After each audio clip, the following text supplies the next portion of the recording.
pessoal, sejam bem-vindos a mais um vídeo do projeto de monitoria virtual de sinais e sistemas. Aqui é a Lorena e hoje nós vamos continuar falando de classificação de sistemas, abordando mais duas classificações, causalidade e memória. Então nós vamos dividir este vídeo em duas partes, sendo que na primeira parte nós vamos ver algumas definições e resolver alguns exercícios manualmente, e na segunda parte nós vamos resolver os exercícios computacionalmente utilizando o Octave. Então vamos iniciar a parte 2 do vídeo, que é a parte computacional, pelo exercício 1.7/7 do livro, que a gente tinha que classificar os sistemas em causais e não causais. Então vamos ver passo a passo do código para a gente poder entender. Então a primeira coisa que eu chamei de inicialização do Octave é só os comandos para fechar os gráficos e fechar as janelas. E esse comando aqui é só para manter a letra dos gráficos no tamanho padronizado.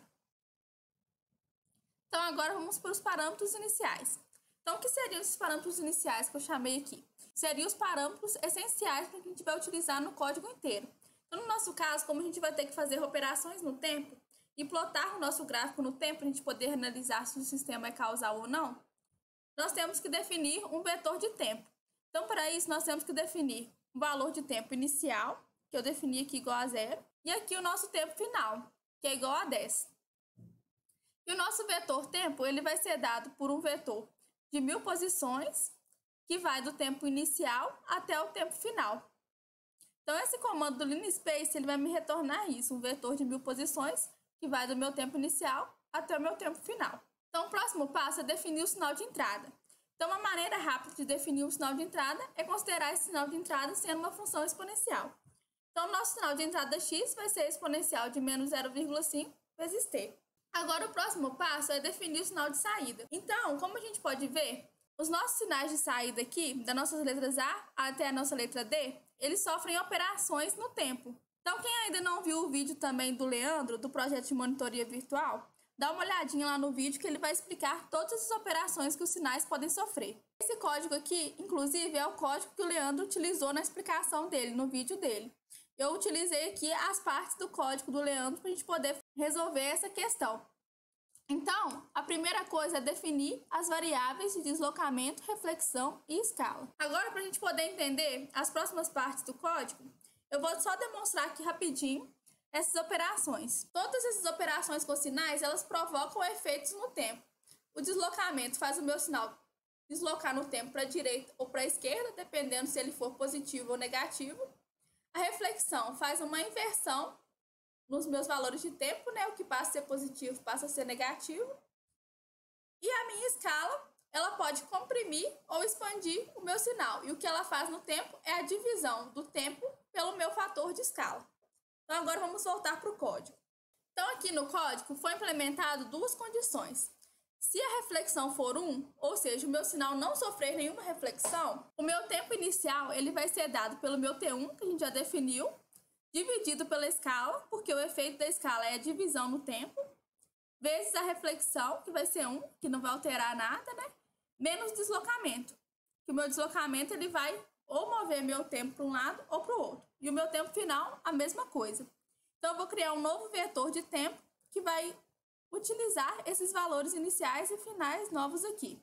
Então, caso contrário, se a reflexão for igual a menos 1, ou seja, se meu sinal sofrer reflexão, eu vou ter que inverter os meus tempos. Se a gente for analisar naquela figura que eu expliquei sobre as operações, a gente pode ver que antes era um tempo final, que no nosso caso o tempo final era 5. Passa a ser um tempo inicial após o sistema sofrer reflexão. Então, no nosso código, nós vamos utilizar o tempo inicial no meu vetor TF, que é meu vetor de tempo final. Então, vamos dividir pela escala, o deslocamento e a reflexão. Mesma coisa do outro. E vamos criar um vetor TN2, que vai ser utilizando esses novos valores iniciais e finais. E agora, para a gente definir o nosso sinal de saída, nós vamos criar um vetor TA, que vai dos meus TI e TF, dependendo do valor que ele vai poder assumir aqui, dependendo da condição. E vamos criar um for. Então, for i igual a 1 até o tamanho desse vetor TA, o meu sinal de saída y ele vai ser a exponencial de menos 0,5 vezes t. E vamos definir aqui as operações, reflexão, escala, multiplicando o meu tempo, e o deslocamento aqui somando. E agora nós vamos plotar os resultados para ver. Então, vamos começar pela letra A, pelo nosso sistema da letra A. y de t é igual a x de t menos 2. Então, nosso sistema ele sofreu um deslocamento de menos 2. Reflexão ele não sofreu e escala também não teve nenhuma. Então, vamos deixar 1. Vamos executar o nosso programa. Então, aqui, gente, o que está de vermelho é a nossa entrada e o que está de azul é a nossa saída. Então, a nossa entrada x de t, ela começa em 0 e vai decrescendo exponencialmente até chegar próximo do zero aqui no tempo 10, que é o nosso tempo final que a gente definiu.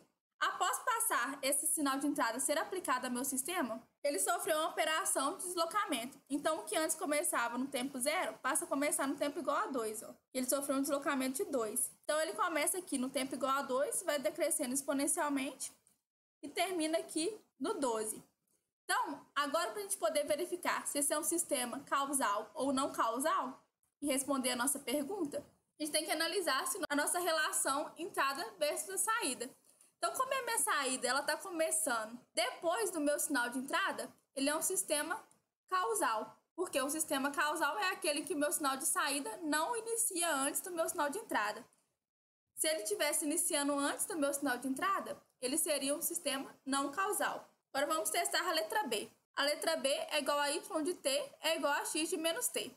Então, vamos inserir as operações aqui. O deslocamento ele não sofreu igual a 0, reflexão igual a menos 1 e escala também não teve nenhum fator de escala multiplicando. Então, deixa igual a 1. E vamos executar o programa para a gente poder ver. Então, o que está de vermelho é a nossa entrada e o que está de azul é a nossa saída. Então, como a gente pode ver, os tempos foram invertidos, porque antes aqui, ó, a minha entrada chegava próximo do zero no tempo igual a 10. Agora, ela passa a chegar no tempo igual a menos 10. E analisando em relação à causalidade, a gente pode ver que o nosso sinal de saída ele está antes do nosso sinal de entrada. Portanto, ele é um sistema não causal, como a gente tinha analisado manualmente, né? Utilizando a teoria. Agora vamos para a nossa letra D, que o nosso sinal sofre um fator de escala. Então, vamos considerar um valor de escala igual a 2. Deslocamento ele não sofre e reflexão também não. Então, deixa igual a 1. E executar o programa para a gente poder ver. Então, tá aqui, gente. O que está de vermelho é o sinal de entrada e o que está de azul é o sinal de saída. Então, como a gente pode ver, o nosso sinal de entrada, após ser aplicado ao sistema, ele sofreu uma compressão. Nós aplicamos um fator de tempo de escala igual a 2, então ele dividiu o nosso tempo por 2. Então, o que antes chegava próximo do zero no tempo igual a 10, agora ele passa a chegar no tempo igual a 5. E em relação à causalidade, nós podemos ver que o nosso sinal de saída ele está aqui antes do nosso sinal de entrada. Portanto, esse é um sistema não causal, como a gente havia previsto na parte 1 do vídeo. Agora vamos para a letra D, y de t é igual a x de a vezes t com a menor do que 1. Então, vamos considerar o valor de escala igual a meio, reflexão ele não sofreu, deixa 1, e deslocamento igual a 0. E vamos executar o programa para a gente poder ver. Então, aqui, gente, o que está de vermelho é a nossa entrada e o que está de azul é a nossa saída. Então, como a gente pode ver, o nosso sistema ele sofreu aquele efeito de expansão, né? A nossa entrada x de t, após ser aplicada ao sistema, ela gerou uma saída que aqui, ó, o que antes chegava próximo do zero no tempo igual a 10, agora passa a chegar no tempo igual a 20. Ou seja, 10 dividido pelo meu fator de escala, que é meio, deu 20. Então, bateu certinho com o que a gente tinha visto ali nas operações. Mas só que a gente não está conseguindo analisar aqui se o nosso sistema, se a saída do nosso sistema, ela inicia antes do nosso sinal de entrada. Então, vamos considerar um instante de tempo maior, considerando também os valores menores do que zero. Então, quando a gente considera os valores de tempo menores do que zero, a gente pode ver aqui, ó, que o nosso sinal de saída, ele está antes do nosso sinal de entrada. Portanto, esse é um sistema não causal. Agora, vamos para o exercício 1.7/12, que envolve todas as classificações que a gente já viu até agora. Invariância no tempo, linearidade, causalidade e memória. Então, vamos ver cada parte do código para a gente poder entender esse aqui também. Primeira parte é igual ao do outro, só a inicialização do octave. E a primeira coisa que nós vamos fazer é definir aqueles parâmetros iniciais, que é o nosso tempo, e também definir o nosso sinal de entrada. Então, para isso, nós temos que definir um tempo inicial e um tempo final.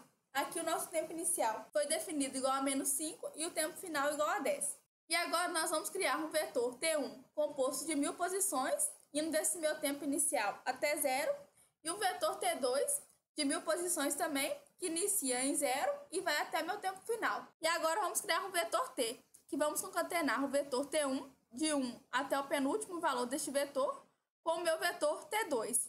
Então, essa operação aqui é para excluir o t igual a 0 de t1, porque como aqui o t2 já inicia 0, não iria ficar 2 zeros no nosso tempo. Então, a gente já está excluindo ele aqui.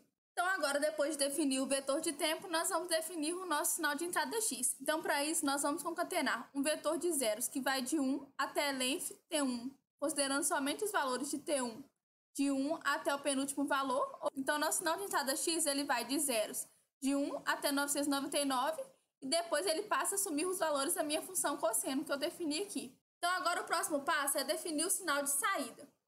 Então, a nossa saída do nosso sistema ela era dada por podia assumir dois valores. Então, a minha saída ela podia ser x de t, se o x de t fosse maior do que 0, e 0 se x de t fosse menor ou igual a 0.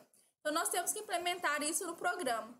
Então, como que nós vamos fazer? Nós vamos criar uma função, o nome dela é sistema, e ela vai me retornar o valor de y. Nós temos que passar para ela o valor de x, a entrada, né? Então, dentro dessa função, nós vamos criar um vetor vazio de y e vamos criar um for. Então, para a minha variável i, indo de 1 até o tamanho do meu vetor x, que é meu sinal de entrada, nós vamos fazer o seguinte. Se o meu valor de x for maior do que 0, eu vou concatenar esse vetor vazio com o meu sinal de entrada x.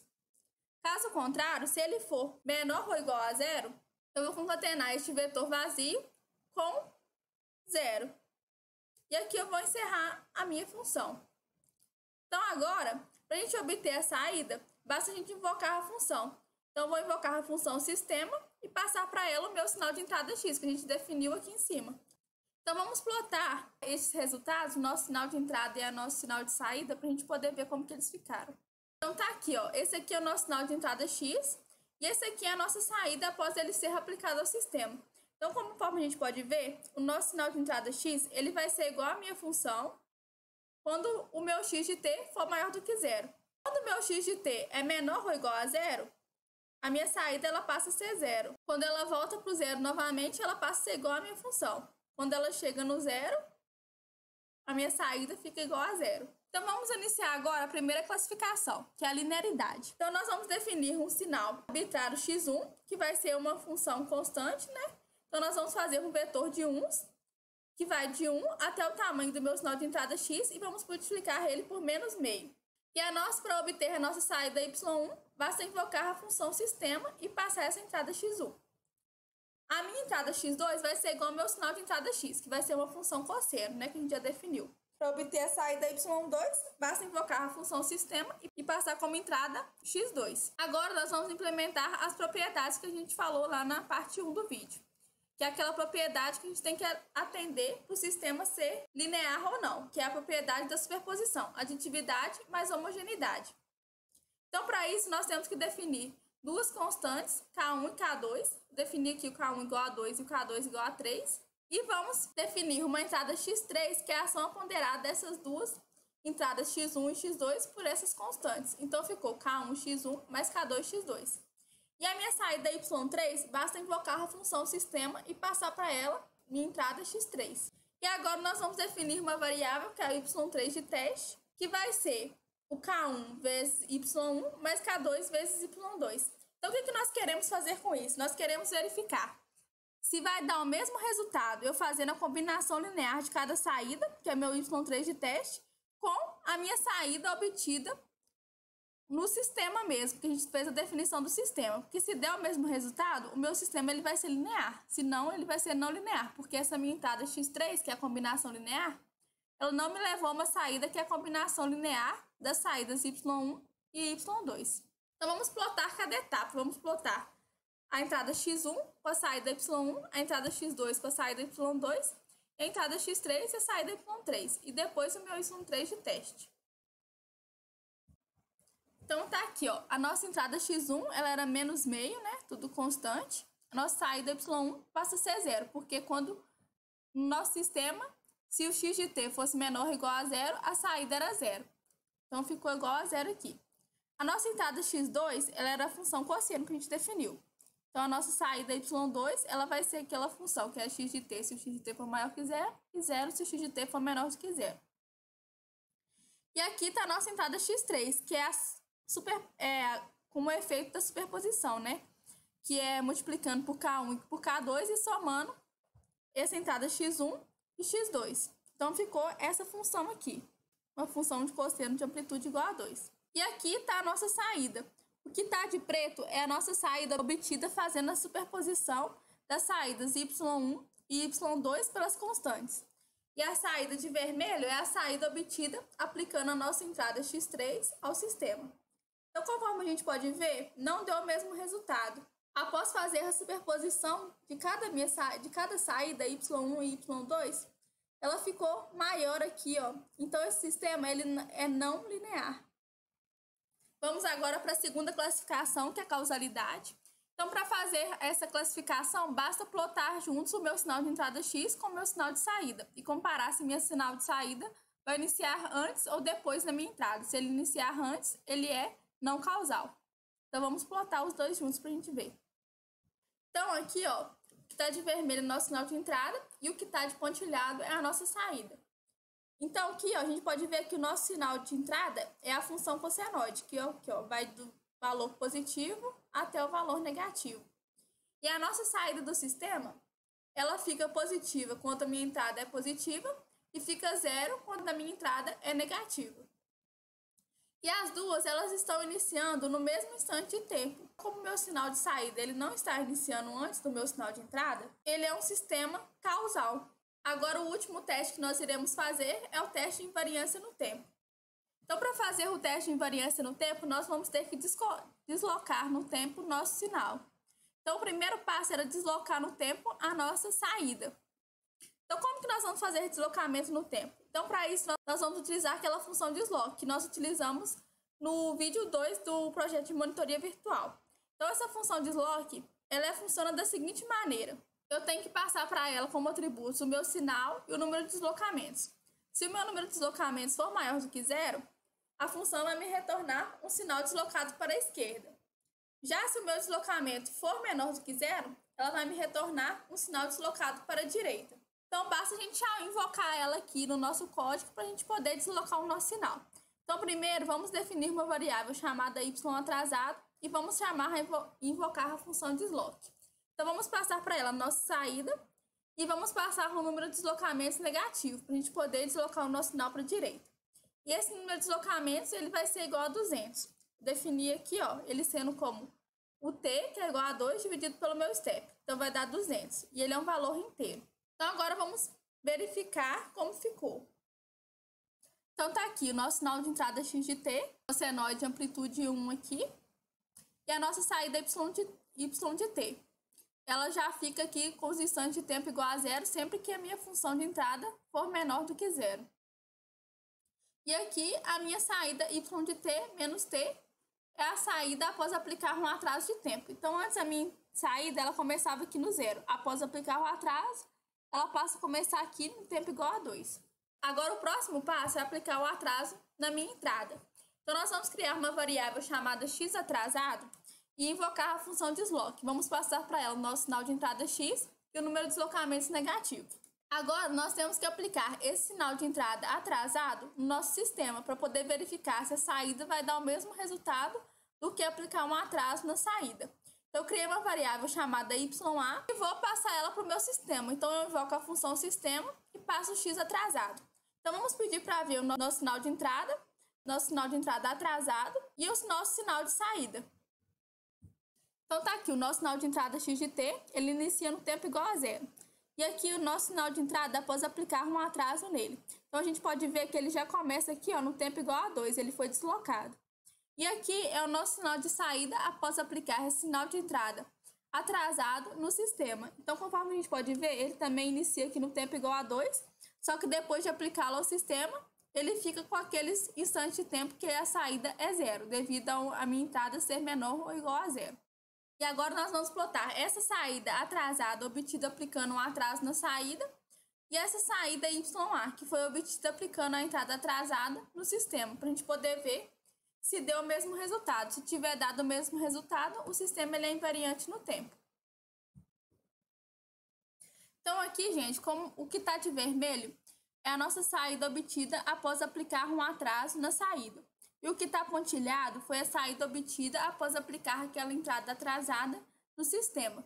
Então, conforme a gente pode ver, as duas deram o mesmo resultado, tanto eu aplicando um atraso na minha saída, quanto aplicando a entrada atrasada no sistema. Portanto, esse é um sistema invariante no tempo.